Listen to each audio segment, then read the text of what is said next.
दोस्तों नमस्कार, स्वागत है आपका 4 PM पर। मैं हूं आपके साथ अदिति। सुप्रीम कोर्ट में 7 लाख वोटरों पर टीएमसी की अर्जी खारिज।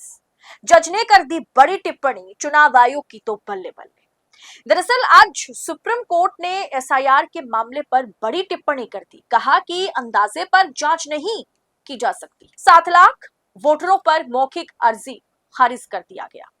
अब दोस्तों, पश्चिम बंगाल में विधानसभा का चुनाव होने में महज 2 दिन का वक्त बचा है और स्पेशल इंटेंसिव रिवीजन का मामला एक बार फिर सुप्रीम कोर्ट की दहलीज पर पहुंचा है। दरअसल सोमवार को उस वक्त गहमा गहमी बढ़ गई जब वरिष्ठ वकील और टीएमसी के राज्यसभा सांसद मेनका गुरुस्वामी ने वोटर लिस्ट में करीब 7 लाख नए नाम जोड़े जाने का मुद्दा उठाया। दरअसल दोस्तों, देश की सबसे बड़ी अदालत ने इस मौखिक अर्जी पर विचार करने से साफ इनकार कर दिया। कोर्ट ने कड़ी टिप्पणी जताते हुए कहा, कड़ी टिप्पणी रखते हुए कहा है कि केवल प्रेस रिपोर्ट पर, मीडिया रिपोर्ट्स के आधार पर फिशिंग इंक्वायरी नहीं की जा सकती। लेकिन मामला बड़ा गंभीर है दोस्तों। दरअसल बंगाल चुनाव पहला चुनाव बना जिसे लेकर के एक साथ कई मामले सुप्रीम कोर्ट में दर्ज हुए और चल भी रहे। पूरा मैटर क्या है, आइए आपको डिटेल में समझाती हूँ। दरअसल सुप्रीम कोर्ट में सुनवाई के दौरान याचिकाकर्ताओं की ओर से पेश हुए वरिष्ठ वकील मेनका गुरुस्वामी ने यह दावा किया है, टीएमसी ने दावा किया है कि चुनाव आयोग ने गुपचुप तरीके से फॉर्म 6 के जरिए करीब 7 लाख नए मतदाताओं को वोटर लिस्ट में शामिल किया। टीएमसी का कहना है ये 7 लाख नए मतदाता जो है, इन्हें बिना ट्रिब्यूनल ट्रायल के, बिना ट्रिब्यूनल जांच के कैसे आप एड ऑन कर सकते हैं जब इस तरीके से एसआईआर हो रहा है। टीएमसी के मुताबिक ये बाहर से आए फेक वोटर्स को भारतीय जनता पार्टी फॉर्म 6 के जरिए मतदाता बनाने की कोशिश में लगी हुई है। टीएमसी का यह आरोप है कि भारतीय जनता पार्टी महाराष्ट्र, बिहार, उत्तर प्रदेश, मध्य प्रदेश से भारतीय जनता पार्टी को वोट डलवाने के लिए बाहरी लोगों को पश्चिम बंगाल में घुसाने का काम किया और फॉर्म 6 के जरिए उन्हें वोटर लिस्ट में शामिल भी कर दिया गया। ऐसे 7 लाख वोटर्स हैं। अब इसे इनकी जांच पड़ताल हो, ट्रिब्यूनल भी इनकी जांच करे। ये अर्जी लेकर के आज मेनका गुरुस्वामी जब सुप्रीम कोर्ट पहुंची तो सुप्रीम कोर्ट ने इस पर सुनवाई करने से इनकार कर दिया, एक तरीके से उनकी अर्जी को खारिज किया। दरअसल मेनका गुरुस्वामी ने दलील दी कि यह सुप्रीम कोर्ट के 13 अप्रैल के आदेश का उल्लंघन है, जिसमें कहा गया था कि केवल ट्रिब्यूनल से मंजूरी पाने वाले वोटरों को ही लिस्ट में जगह मिलेगी। गुरुस्वामी ने आशंका जताई कि इतनी भारी संख्या में नए नामों के जुड़ने से चुनाव के नतीजों पर एक तरीके से इंपैक्ट पड़ेगा, बड़ा असर पड़ेगा। दरअसल मुख्य न्यायाधीश सीजीआई सूर्यकांत और जस्टिस जय माल्या बागची की बेंच ने इन दलीलों पर असहमति जताई। जब वकील ने कहा कि अंतिम वोटर लिस्ट अभी प्रकाशित नहीं हुई तो वे प्रेस रिपोर्ट्स के आधार पर यह बात कैसे कर रहे हैं, तो सीजीआई ने स्पष्ट शब्दों में, एक तरीके से शब्दों में कह दिया है कि हम इस तरह के मौखिक अर्जी पर विचार नहीं करेंगे। आप औपचारिक रूप से याचिका दायर करें, ऑफिशियल याचिका दाखिल करें तो तभी हम सुनवाई कर सकेंगे। दोस्तों, आज के समय में सत्ता की आंखों में आंखें डालकर पत्रकारिता करना मुश्किल हो गया है। हमारे 4 PM नेशनल यूट्यूब चैनल और फेसबुक चैनल को, जिसे आपका प्यार और विश्वास हमेशा से मिलता रहा, उसे बंद करके सरकार ने यह साबित कर दिया कि वो आपके सवालों से कितना डरती है। मुश्किल दौर है, लेकिन हम ना रुके थे और ना ही रुकेंगे।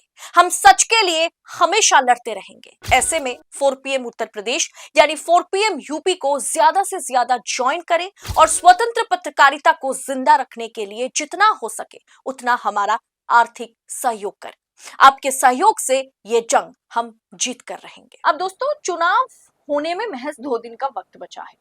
सुप्रीम कोर्ट चाहे तो इन 7 लाखों पर क्वेश्चन मार्क लगा सकता है। वो पावर सुप्रीम कोर्ट के पास है, क्योंकि चुनाव आयोग तो कर नहीं रहा। जब देश में 91 लाख लोगों का नाम हटाया गया है, उसमें से 27 लाख लोगों का नाम ट्रिब्यूनल के पास है। अब 7 लाख से क्या ही आता जाता, लेकिन हाँ, ये नए वोटर्स हैं, इनकी जांच पड़ताल क्यों ट्रिब्यूनल नहीं करेगी, इसे लेकर के मेनका गुरुस्वामी ने सवाल उठाया। तो सुप्रीम कोर्ट ने कहा कि आप मौखिक अर्जी मत दीजिए, आप फिर से याचिका दाखिल करें। अब दोस्तों, चुनाव होने में महज 2 दिन का वक्त बचा है। 20 अप्रैल को ये केस सुप्रीम कोर्ट में चल रहा है और 21, 22 छोड़ करके 23 अप्रैल को पहले दफा का मतदान है। अब ऐसे में कैसे याचिका दाखिल की जाए और इस पर सुनवाई की जाए। दोस्तों, सुप्रीम कोर्ट कहता है कि केवल प्रेस रिपोर्ट्स के आधार पर, जो कि सही बात है, सिर्फ प्रेस रिपोर्ट्स के आधार पर कोई फिशिंग इंक्वायरी, तथ्य की जांच, खोजबीन शुरू नहीं कर सकता सुप्रीम कोर्ट। कोर्ट ने दोहराया कि उन्होंने पहले ही निर्देश दिया था कि जिन लोगों के नाम एसआईआर प्रक्रिया में हटाए गए थे, यदि ट्रिब्यूनल उन्हें योग्य पाता है तो उन्हें वोट देने का हक मिलेगा। अब वकील गुरुस्वामी कहती हैं, उनका आरोप था कि फॉर्म 6 का इस्तेमाल थोक में किया गया है, मतलब 10-12 हजार नहीं, 7 लाख फॉर्म 7 का इस्तेमाल हुआ है। और वो वीडियो भी आप याद करें, फॉर्म 6 का पूरा बंडल लेकर के, भर के बंडल लेकर के बड़े पता नहीं कौन कौन से लोग भाजपा का चोला ओढ़कर इलेक्टोरल ऑफिसर के पास पहुंच रहे थे, दफ्तर पहुंच रहे थे। अब दोस्तों, जिस पर जस्टिस बागची ने पहले भी मौखिक रूप से कहा था कि कट ऑफ जो है उसके तारीख के बाद जोड़े गए नामों को वोटिंग का अधिकार नहीं होना चाहिए, लेकिन एक महिला को राहत मिली है इस मैटर पे। इसी सुनवाई के दौरान कोर्ट ने एक महिला को, जिनका नाम है मुनव्वारा खातून, उनके मामले को अलग रखा गया है और ट्रिब्यूनल को निर्देश दिया गया है कि उनकी अर्जी पर आउट ऑफ टर्न समय से पहले सुनवाई की जाए। महिला का दावा था कि उनके पास पासपोर्ट है और वे 2002 से वोटर बने हुए हैं, वोट दे रहे हैं। अब दोस्तों, फिर भी उनका नाम हटा दिया गया था। कोर्ट ने कहा है कि जिनका मामला जायज है उन्हें वोटिंग से वंचित नहीं रखा जाएगा।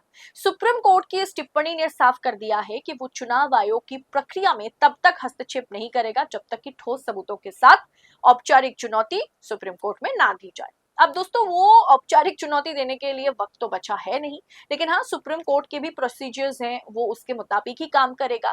तो कुल मिलाकर के आज 20 अप्रैल को सुप्रीम कोर्ट में जो सुनवाई हुई, मेनका गुरुस्वामी, और सुनवाई नहीं कहेंगे, अर्जी कहेंगे, जो लेकर के मेनका गुरुस्वामी पहुंची थी, उसे सिरे से खारिज किया गया है।